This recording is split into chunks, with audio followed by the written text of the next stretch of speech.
दीपक देता है रोशनी फैलाने की प्रेरणा, फलदायी वृक्ष देता है देने की प्रेरणा, मधुबन देता है महकते रहने की प्रेरणा, महान व्यक्ति देते हैं जीवन जीने की प्रेरणा। आओ प्रेरणा से दें हम सभी को प्रेरणा।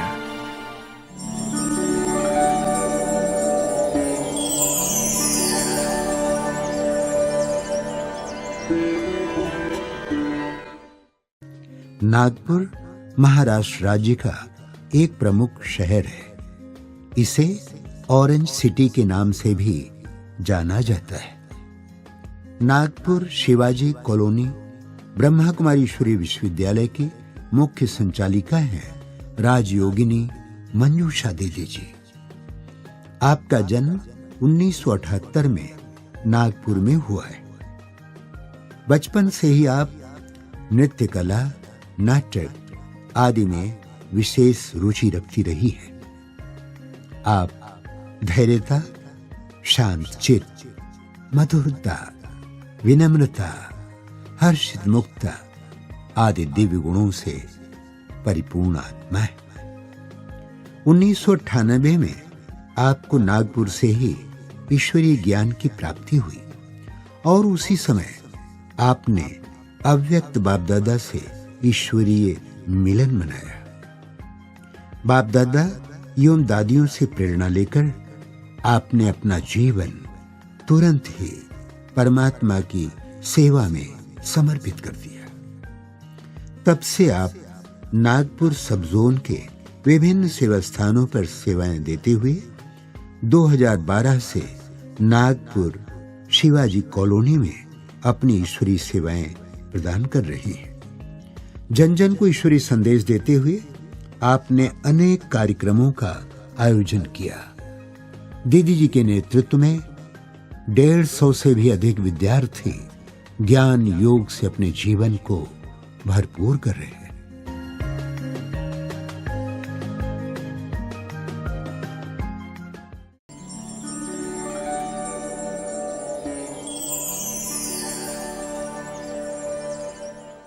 ओम शांति।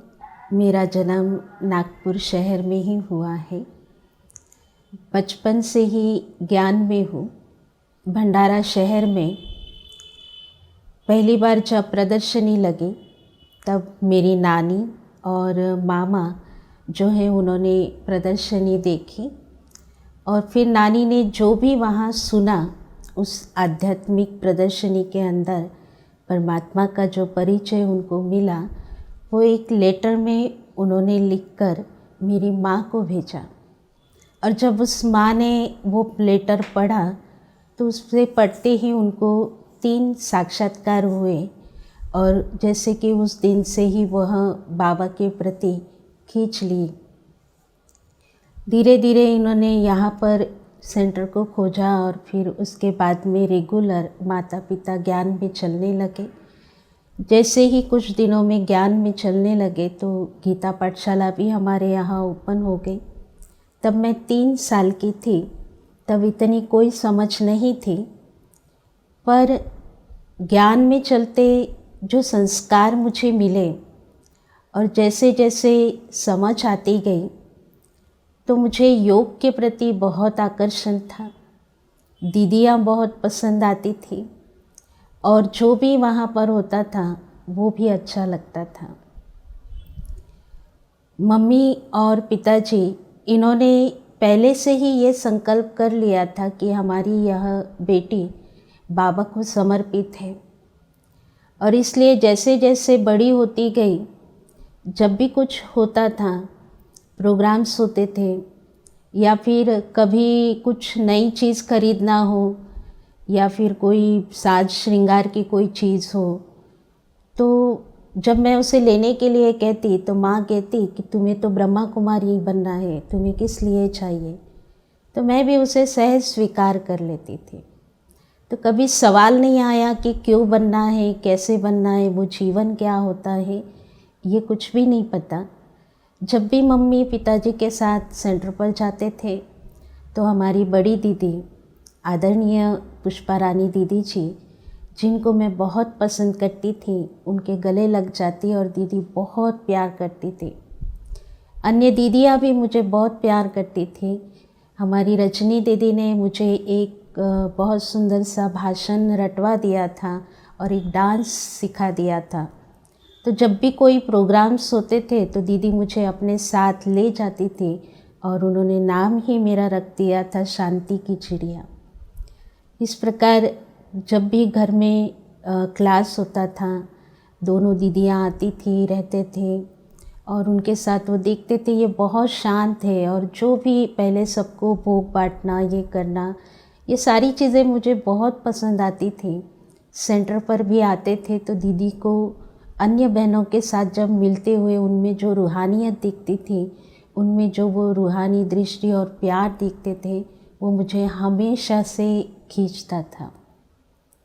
और इसी के साथ साथ बड़े होते होते फिर जब मैं 10वीं क्लास पूरी कर ली तो बस बाबा से मिलने की लगन थी और उसी लगन में जैसी छुट्टियां लगी तो कन्याओं की भट्टी में पहली बार मधुबन में गई।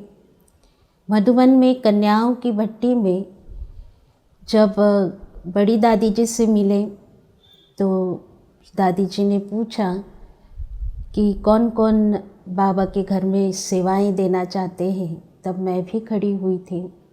दादी जी ने कहा तुम तो अभी बहुत छोटी हो।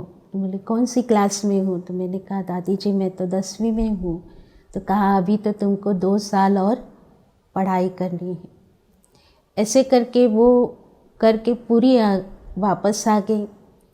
लेकिन जैसे ही 12वीं पास हुई उसके बाद में भी वही लगन थी। तो फिर हमारे किसी पहचान के द्वारा मैं डायरेक्ट झुंझुनू सेंटर पर गई और वहाँ पर रहना दीदी के साथ, जहाँ पर अमृता दीदी थे और उनके साथ मैं रहने लगी। कुछ समय वहाँ रह के फिर वापस जब लौटी तब दीदी जी ने कहा कि अब तुम्हें सेंटर पर रहना है तो ट्रेनिंग करना होगा। और इसलिए फिर 97 में मैं ज्ञान सरोवर में हमारी 1 मास की ट्रेनिंग हुई, जिस ट्रेनिंग के दौरान बहुत दादियों से करीबी का हमें पालना मिली।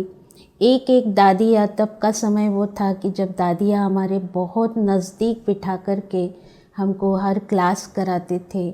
उसके बाद जो भी क्योंकि बड़ी दीदी जो हैं हमारी आदरणीय पुष्पा रानी और सावित्री दीदी जी, जिनकी पालना में हम पले, तो बहुत सौभाग्य समझती हूँ कि जिन्होंने मम्मा और बाबा की पालना ली और उनकी पालना से हमें भी यज्ञ की शुरुआत की साकार पालना क्या होती है वो हमने देखा। और मैं बहुत भाग्यशाली खुद को समझती हूँ कि जब हम उस 1 मास ट्रेनिंग के दौरान मधुबन में रहें और तब हमें सेवाएं भी थी और दादियों के साथ हमने हर वो पल उस समय अनुभव किया। जैसे मक्खन मानी खिलाना, प्यार से दादियाँ कहानियाँ भी सुनाती थी और साथ में कोई बात हो जाए तो पर्सनली बुला कर के बात करते थे। तो वो बहुत अच्छा लगता था और इस प्रकार से फिर सेंटर पर रहने आए हैं। और उसके बाद जब बड़ी दीदी के पास नागपुर में आए तो नागपुर में भी दीदी ने बहुत विश्वास हम पर रखा है। आदरणीय पुष्पा रानी दीदी जी ने हमें दूसरे ही दिन सेवा पर भेजा और तब मुझे न तो ज्ञान सुनाना आता था, जानती थी सब, पर बचपन से बस पालना ली, पर ज्ञान की गहराई इतनी नहीं थी। बाबा अच्छा लगता था, योग अच्छा लगता था, पर दीदी जी ने कहा तो फिर सेवाएं भी शुरू हो गई। ऐसे करते फिर 1998 में हम पहली बार बाप दादा से मिले। उस समय भी बाबा ने सभी कन्याओं के प्रति और टीचर्स के प्रति कहा था। तो बस उस समय टीचर्स के प्रति बाप दादा ने कहा कि निर्विघ्न सेवा, निर्विघ्न सहयोगी और निर्विघ्न टीचर हो, सेंटर भी निर्विघ्न हो। तब तो सेंटर पर रहना यही पसंद था, बाकी तो कुछ नहीं जानते थे। क्योंकि जब सेंटर पर आई थी तब भी एक बात दिमाग में थी कि विनाश होने वाला है, तो चाहे मुझे ये समय मिलेगा या नहीं मिलेगा क्या पता, बाकी कुछ भी नहीं पता। पर जैसे आज अन्य बातें सोचते हैं तो कभी किसी भी बात के लिए क्वेश्चन नहीं आया कि मैं कैसे रह पाऊँगी या नहीं रह पाऊँगी। बस हमारी दीदी जो कहती थी वो हम करते थे। 1998 के साथ साथ ही नागपुर को जोन को कल्चरल प्रोग्राम्स की बहुत सेवाएं थी और मुझे भी बचपन से नृत्य कला या उसमें बहुत पसंद थी, पर कभी उस तरफ ध्यान नहीं दिया। तो जब ये सेवाएं शुरू हुई तो करीब 2004 तक जितने भी प्रोग्राम्स होते थे उसमें अवसर मिलता था, जहाँ जहाँ भी ये प्रोग्राम होते थे और मधुबन में तो खास करके होते थे, उन सभी कल्चरल्स प्रोग्राम के अंदर मेरा रोल रहता था। और यही एक विशेषता कैसे जीवन में आ गई, तो आज भी वो दीदी जी से जो सीखा तो वो सेवाएं हम दे रहे हैं। सेवाओं में और इस ब्राह्मण जीवन के अंदर कुछ कुछ बातें आती गई, लेकिन जैसे बाबा का वो वरदान निर्विघ्न रहना, ये मुझे सदा मदद की। कई बार ऐसे भाई बहनों से या परिवार से कोई बात आती थी तो दीदी का सहयोग और बाबा का साथ मुझे हमेशा मिलता रहा। फिर भी कभी कभी अगर अकेला महसूस करती तो मेरी लगन पहले तो नहीं थी, पर बाद में मुरलियों के प्रति बहुत बढ़ती गई। बचपन से ही ज्ञान में होने के कारण दुनियादारी की समझ मुझ में नहीं थी, कैसे व्यवहार करना है, कैसे रहना है। इसलिए थोड़ा बहुत डर भी था, जिसके कारण दीदी के साथ या अन्य बातों के लिए मैं खुलकर नहीं रह पाती थी। इसलिए अपनी कोई बात किसी को नहीं सुनाती थी, पर जब मुरली सुनती थी, जिस दिन भी मन परेशान हो या कोई बात हो, मुश्किल हो, तो उस दिन की जो मुरली है उस मुरली के अनुसार ही उसको सुलझाती थी और उसी को ही अपना आधार बनाकर हम चलते रहे। फिर दीदी जी ने जो भी हमको कहा तो उसे आज्ञाकारी बनकर करते रहे। जहाँ जहाँ भी जैसे किसी सेंटर पर जो आवश्यकता होती थी, क्योंकि उस समय नागपुर में सेंटर खुल रहे थे तो उसे जमाना भी था लोकल यहाँ पर फिर, तो जैसी भी आवश्यकता होती थी, जहाँ भी ज़रूरत होती थी, 2 दिन के लिए दीदी भेज देते थे, लेकिन वहाँ पूरा मास या कई दिन तक हम रहते थे। फिर वहाँ से जाकर दूसरे सेंटर पर चले जाते थे। 2012 में यहाँ इस सेंटर पर हम आए और इस सेंटर पर जब हम आए तो उस समय जैसे ही ये ओपन हुआ, कुछ समय के बाद हमें बाबा के घर के लिए ज़मीन भी मिली और उस ज़मीन मिलने के बाद, लेकिन उस समय जामठा सेवा केंद्र रिट्रीट सेंटर बन रहा था, तो थोड़े समय के बाद में इसे बनाना हमने शुरू किया। लेकिन हमारी आदरणीय ईशु दादी जी के हस्ते यहाँ पर भूमि पूजन हुआ, लेकिन उसके तुरंत ही बाद कोरोना का समय आ गया और उस समय आगे का कोई चित्र स्पष्ट नहीं था, लेकिन क्लास भी बंद हो गया और ऐसे में फिर भी मन में कोई सवाल नहीं था, पर बाबा ने ऐसी मदद कर दी कि जहाँ कोई सेंटर बनाने के लिए सालों लग जाते हैं, यहाँ पर वो केवल 9 मास में ही ये खड़ा हुआ और कोरोना के बीच में ही इसका उद्घाटन भी हुआ। जबकि भाई बहनें कोई आ नहीं सकते थे, जा नहीं सकते थे, कोई सेवाएं नहीं दे सकते थे, लेकिन फिर भी ये मकान बनकर खड़ा रहा। तो उस समय मैंने बाबा की ये बहुत बहुत मदद की। जब सेंटर पे आए तब भी थी कि कोई मकान बने बाबा का, जहाँ भी सेवा केंद्र बनता था तो हर जगह बाबा का घर बने, ये दिली आशा थी, पर कभी पता नहीं चला कि कैसे वो बनेगा। और इस सीधे सरल जीवन के अंदर बस बाबा की मदद, यही कहूँगी कि किसी बात के लिए सोचा नहीं, पर बाबा ने हर एक वो बात जो दिल में थी वो पूरी करते। हमारी आदरणीय बड़ी दीदी जी से हमने बहुत पालना ली है। दीदी जी को देखकर मैंने निर्भयता को भी सीखा। बचपन से ज्ञान में होने के कारण भले ही समझ नहीं थी, लेकिन जो भी मुश्किलें आती थी दीदी जी के सामने और वो किस तरह से उसे बड़े आसानी से बड़े धीरज के साथ उसे सॉल्व करते थे, तो वो चीज़ देखी। और जब सेंटर पर आई तब भी हमने देखा कि हर एक बात का सामना जो दीदी जी ने किया वो बड़ी धीरज के साथ किया। तो मुझे भी डर लगता था, शुरू में दीदी जी से भी डर लगता था, लेकिन जब दीदी जी को देखते थे तो फिर निर्भय रहना मैंने सीख लिया। दीदी जी को एक्यूरेसी बहुत पसंद थी और एक छोटे से परिवार में होने के कारण मुझ में तो वो कोई चीज़ नहीं थी, केवल पढ़ना और इतना ही था।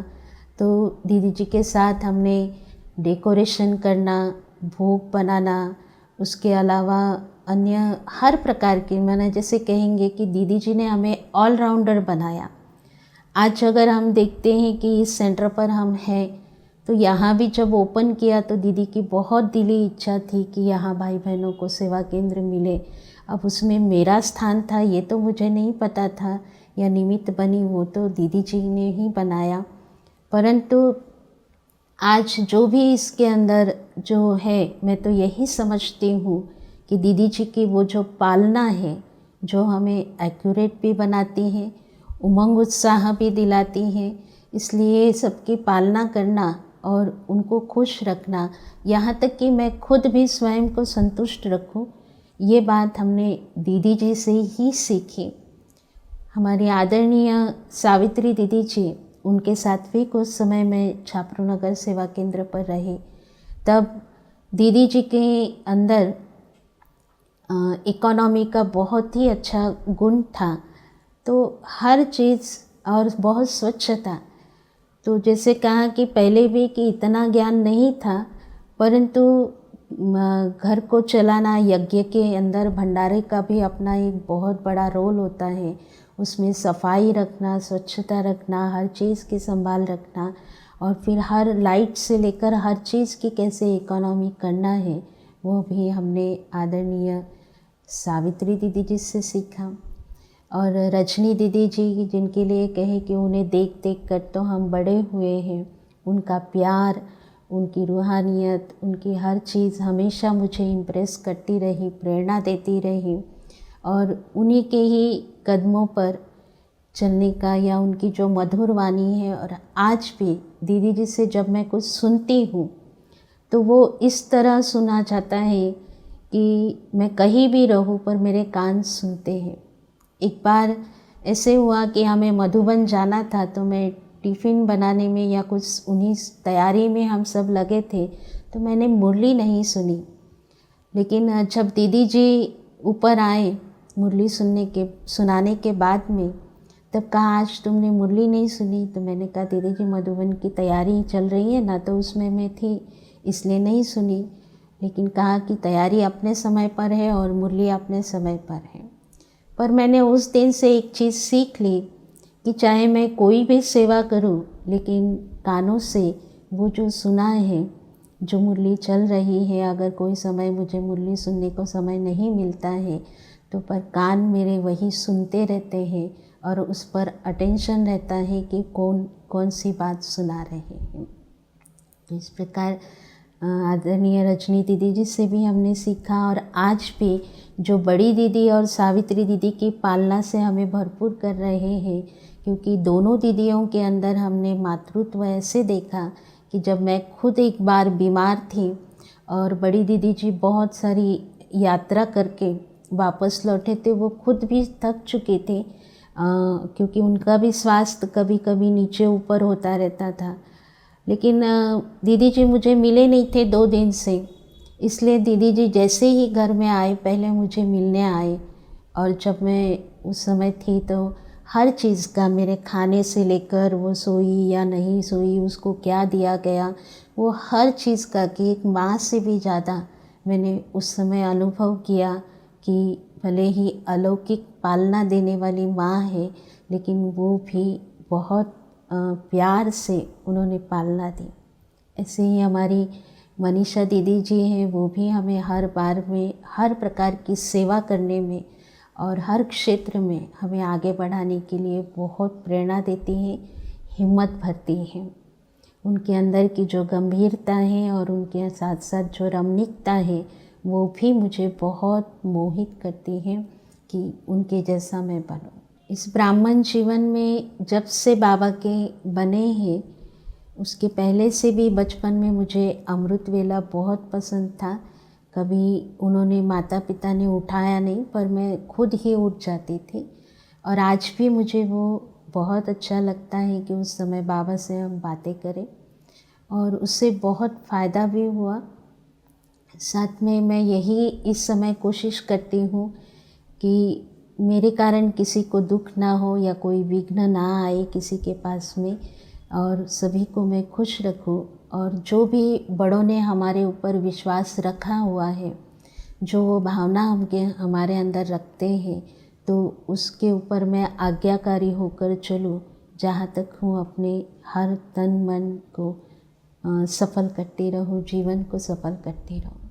ब्राह्मण परिवार के लिए यही संदेश देना चाहूँगी कि जैसे संतुष्ट रहना हमारे लिए बहुत महत्वपूर्ण है, तो चाहे कितना भी ऊपर नीचे हो जाए, कैसे भी हालात हो जाए, परंतु हम उनमें भी सदा सकारात्मक बने रहें, सबको खुश रखने की, क्योंकि खुश रखने के लिए पहले हमें खुश रहना होता है। और उस खुश रहने के लिए हमारे लिए सबसे अच्छा साधन हमारी मुरली है। तो उस मुरली पर हम बहुत अटेंशन दें, बहुत प्यार से हम उसको सुने और उसी मुरली के अनुसार अपने आप को एक्यूरेट बनाने की हम कोशिश करें। और साथ में जो अव्यक्त मुरलियाँ हैं, उन अव्यक्त मुरलियों पर भी हम अभ्यास करते रहें, तो यह चीज़ हमें जीवन में चलने के लिए बहुत सहज पालना भी करती हैं और शक्ति भी भरती हैं। इसलिए हम उसी के अनुसार चलते रहें।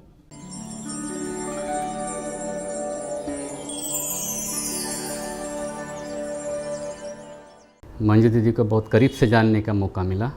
उनकी सबसे बढ़िया मुझे जो लगती है वो है शिव बाबा की मुरली चलाना।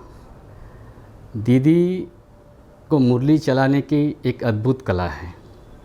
मुरली ऐसी चलाती है, बाबा के ईश्वर को महावाक्य ऐसे चलाती है जैसे वो दिल में छप जाते हैं। ईश्वरीय मुरली जो हमें जीवन कैसे बिताना है इसका ज्ञान देते हैं, वो इतने सरल शब्दों में हमें सुनाती हैं। दीदी जी हमेशा बड़ों को सम्मान देते हुए, छोटों को प्यार देते हुए, हर प्रकार से सभी आत्माओं की प्यार से पालना करते हैं और हर आत्मा को समय प्रति समय योग्य गाइडेंस भी करते रहते हैं और अपनी ज्ञान की शक्ति से हर एक आत्मा को संतुष्ट करते रहते हैं और हर आत्मा के प्रति शुभ भावना रखते हुए उसको आगे बढ़ाने की प्रेरणा देते रहते हैं। हमारी मंजू दीदी, उसमें विशेषता ही विशेषता है। वो रमणीकता और गंभीरता की मूर्त है। दोनों मिला के जो एक अच्छा समीकरण निकलता है ना, वो है हमारी दीदी।